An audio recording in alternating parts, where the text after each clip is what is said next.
In this video, we would be discussing how to play whenever you are having the hanging pawns in any kind of position. This video is going to be very critical because we are going to discuss a game, and at the end of the video, you will simply get the knowledge of how to play whenever you are having the hanging pawns, or if your opponent is having the hanging pawns, what to do so.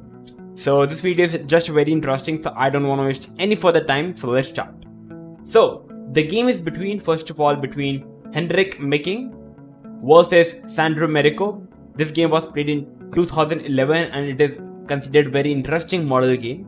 Both the players are extremely strong grandmaster. So Henrik is playing with the white pieces and he starts the game with 1d4, whereas Sandro replies with knight to f6. And here we have the Nimzo Indian.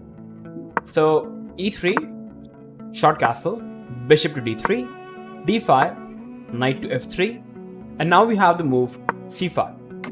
Short castle, takes, and now we have b6. So white is already having an isolated pawn, but at the exchange of it, white is having a very nice development of the pieces. So queen d3, attacking the bishop, and now black's having some options. He can go for capturing the knight, or he can simply go back with the bishop. If he goes back with the bishop, white can already play with something like d5, where after takes, your rook is simply hanging. So going back, the best is to take the knight, takes, and now we have a standard hanging pawn structure, where white is having pawns on the c file and the d file. And after b into c3, we have bishop to b7, bishop e3, making good use of the dark square bishop, putting the bishop on a3, attacking the rook, rook e8, bishop to b5, bishop to c6, and now we have to move bishop to e2. Black can also play knight to d7, but okay, we have bishop c6, and now bishop e2. So what was the point of going bishop b5 and then bishop e2? So basically, white's idea is to simply fall back with the bishop, play c4, and just try to play d5. But after playing bishop b5, as the bishop is on c6, the bishop on c6 is now a bit awkwardly placed. So in the future, black have to play bishop b7 in the future. So kind of white wasted a move for black. Bishop e2, knight d7, and now we have c4 by white. Queen c7, rook e1, and now we have the move rook a to d8, bringing all the pieces into the game. If black tries for something like e5. So first of all, discussing like what are the general ways for both the sides if you're having the hanging pawns, how to play. And if your opponent is having the hanging pawns, how to. So whenever you are having the hanging pawns, there are really two ways to continue the position. You can try to get the d5 break and get a very nice initiative. Second, a very standard idea of playing knight e5, putting the bishop to c2, queen to d3, and just going for a kingside attack. Whereas if you are playing against the hanging pawns, there are some ideas. The first basic idea is to just trade as many pieces as possible so that the hanging pawns becomes a liability in the future and you would be having a very comfortable position. Second, you can try to go for something like b5 break or e5 break and eventually weaken up the hanging pawns and eventually collect the pawns one by one, and we're having a good position. Third is to just block these pawns via covering maybe the c4 square, basically not allowing white to push these pawns so easily. So these are the normal ways of playing if you're having the hanging pawns or if your opponent is having the hanging pawns.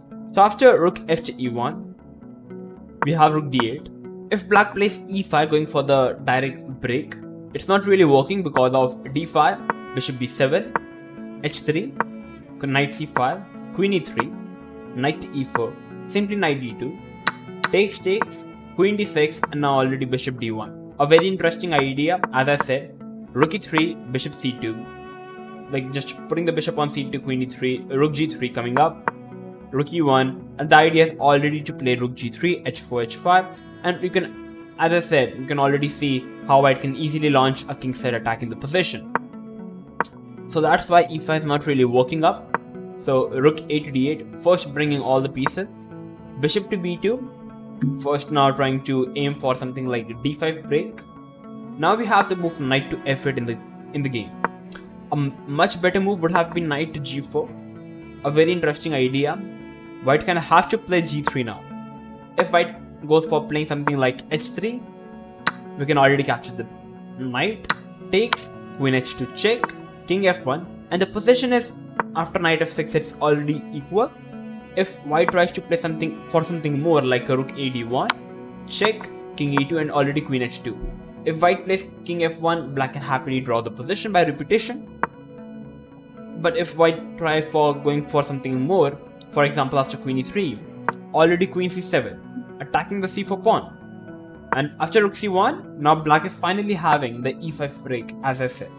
And you can already sense that how powerful e5 pawn is. And even if you try to push something like maybe d5, e4 is already very strong move, and black is already better. So going back, h3 is not really working up. If white goes for something else like d5, going for the direct pawn break, it's not really working in this position because of bishop b7, h3, knight f6, now putting pressure and also preparing to capture the pawn. So white have to take rook e6 and the position is already even. So that's why d5 is not really working up. So g3 is the only option, but after knight f6, queen e3, white is having the slight advantage and it's perfectly fine to play with the white pieces, because white can still hope for something like a rook d1 and d5 break in the future. This would have been the best, but we have knight to f8. And now we have knight to e5, centralizing the knight, bishop to e8, because white's idea is already to capture the bishop, put the bishop on f3, and white would be having a very pleasant position.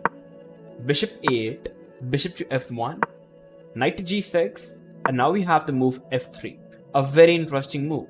The idea of f3 is already to cover the e4 and the g4 square, because black's idea is already to take on e5, rook e5, and knight to g4. Attacking the rook, and if the rook moves, there is already a mate hanging on h2. So f3. White can also go for playing something like a4, takes, and after rook takes, if you try to capture with the pawn, already after knight to e4, the knight is going on c5 and it's already good position for black. So you have to take with the rook, knight g4, and white can already play rook h5, defending the h2 pawn. So after knight f6, rook h4, and white can already have some attacking chances on the king side. It would have been a very interesting idea, but instead, white goes for playing the move f3, which is absolutely fine move. And now we have the move knight to h4. If white goes for knight into e5, it's not really working this time because of rook takes, h6, a4, and first of all, white is having the bishop pair, white is having more space in the center, white's pieces are much more activated compared to black, and now a5 is coming up. And you can already say that the position is already one-sided. So that's why we have knight h4. The idea could be to play knight f5 or maybe some sacrifices on f3 or g2. We have the move bishop to d3, which is already not the best. The best move would have been to simply first get all your pieces into the game via rook a to d1 and then preparing something like maybe after knight h5, d5, and white is already having a very strong initiative. Whereas, at the place of rook d1, we have bishop d3, and now knight to d7 by black. It was the perfect chance for black to equalize via knight to h5. And now knight to f4 is coming up, a very strong move, preparing already some sort of a king side attack.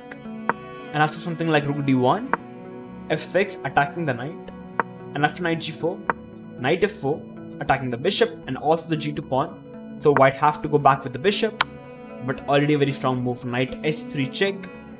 If you try to capture the knight in this position, already knight into f3 is winning up, it's a check, the knight is protected by the bishop, the rook can be captured and it's losing. So king h1, but already h5, you still can't really take because of hg4 followed by capturing the pawn. So you have to move the knight, but simply check and you capture the rook and you are already materially up. So knight h5 would have been the best, but knight d7, now simply takes, and now rook takes. Queen takes is not really... Queen takes would have been the best actually. Rook takes was not really the best. After queen d7, queen c2 attacking the h7 pawn, h6, queen f2, knight f5, takes. After d5, f6, queen d4, you can still say that white is having the advantage because the bishop is already bad compared to the bishop. and white is already having more space. So definitely white is having the slight advantage, but there is no direct way to win. Whereas after rook into d7, white is already having a very strong move. Queen c2, attacking the h7, and after king h8, because if you try to play something like first of all bishop into f3 tactics is not really working. After queen f2, a very strong move, attack the bishop and the knight, because if you try to capture the bishop directly, knight into f3 is good for black. So first queen f2, takes. So basically what's happening, black is having 2 pawns, but instead white's having bishop pair for a rook, which is just more than enough to win the game. It's an open position, the king can simply be attacked, and white is already better. So that's why we have king h8. And now we have queen to f2. You can't really go for capturing the pawn because of f5 and you are losing the bishop, so don't even think about it. d5 would have been a very interesting move because it simply gives white a good amount of initiative to attack on the king side. But we have queen f2 attacking the knight, and now we have queen to d8. Knight g6 is already can be playable, but d5 a very strong move. And after rook d8, because you can't really capture the pawn because the rook is hanging, so the rook falls back, and now queen e3. You still can't take because of queen into rook, so queen f4. Takes, and now already rook e1, and white is already having the advantage, slight advantage, because of the bishop pair. After queen, at the place of queen f4, if black goes for pushing up the pawn, it's already not the best way, because of the bishop into g6. Now, if first of all black captures with the h pawn, it's already a blunder because of bishop takes. And if queen moves anywhere, queen h6 check, you can't really capture the queen and it's a mate. So going back, you have to capture with the f pawn, but this time simply rook c1, protecting the pawn. On the next move, I'm going to capture the pawn, and I'm completely winning position.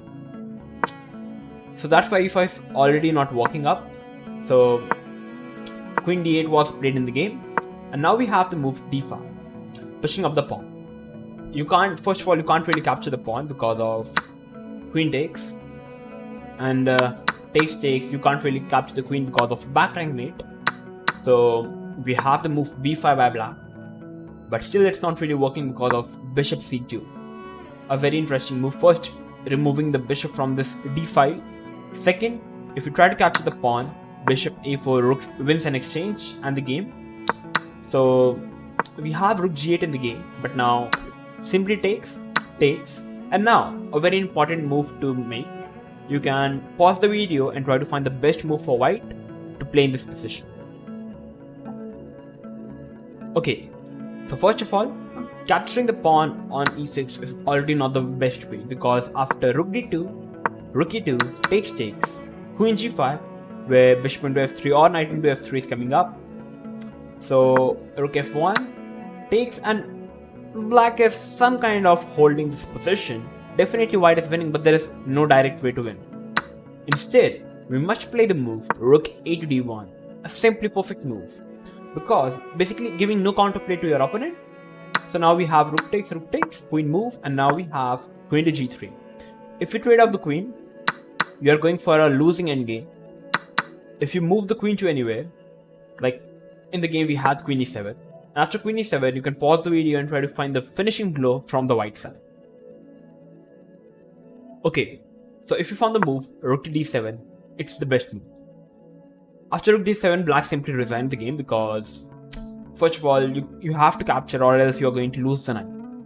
So it takes, and here white can simply capture the knight, and it's basically an unstoppable mate on h7. If h6, I can still capture the h6 pawn because the g7 pawn is simply pinned up. And we can't really push the g pawn because the g pawn is already pinned. And there is no way for black to defend the h pawn or to give any sort of checks. So basically it's completely losing position. Basically it's made for black. So that's why after rook d7, black decided to resign the game.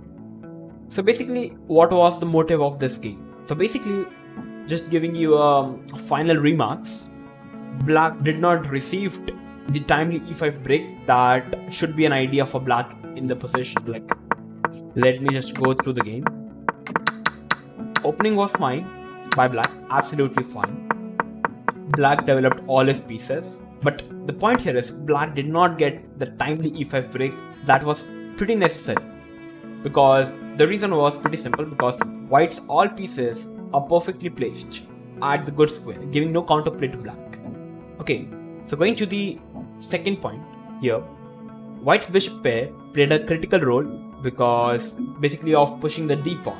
Like in the game we had, like after rook e1, we have rook e8, bishop b2, and because of the bishop pair, white got a very nicely timely d5, which was, I would say, underestimated by black. You can't really take, as I said, yeah, you can't really take because it's losing. So basically black underestimated white's d5, but as I said, if you get d5 with the hanging pawns, you are getting already a good initiative.